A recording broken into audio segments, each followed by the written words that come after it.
Hello voice நேற்று ரீசெண்டாக பார்த்தீங்கன்னா நம்ம ஒரு கில்டு வார் மேட்ச் போயிருப்போம். அந்த கில்டு வார் மேட்ச்சில் பார்த்தீங்கன்னா தரமான ஒரு கேம் பிளே கொடுத்து நம்ம வந்து போய் அடிச்சிருப்போம். அந்த மேட்ச் தான் நம்ம இப்போ பார்க்க போகிறோம். நம்ம கில்டு போயிட்டு பார்த்தீங்கன்னா அப்படியே திடீர்னு வந்து டவுன் ஆகணும் என்னன்னே தெரியல.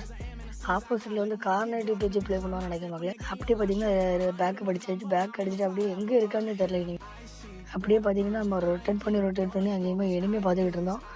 எனிமே கண்டுபிடிக்க முடியல லாஸ்ட் வரைக்கும். நம்ம டீம்மேட் பார்த்தீங்கன்னா திடீர்னு ஏறி போனோம்.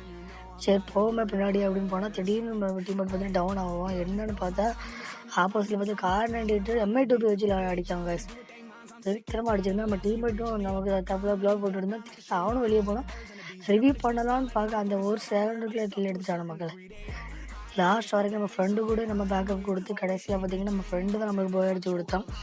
இந்த கில்டு வார் மேட்ச்சில் பார்த்தீங்கன்னா நம்ம ப்ளே பண்ண பார்த்தீங்கன்னா நம்ம அவ்வளோமே நம்ம கில்டு மேட்ஸ் தான். நம்ம கில்டில் வந்து ஜாயின் பண்ண நினச்சிங்கன்னா நம்ம கில்டோட ஐடி வந்து டிஸ்கிரிப்ஷனில் கொடுத்து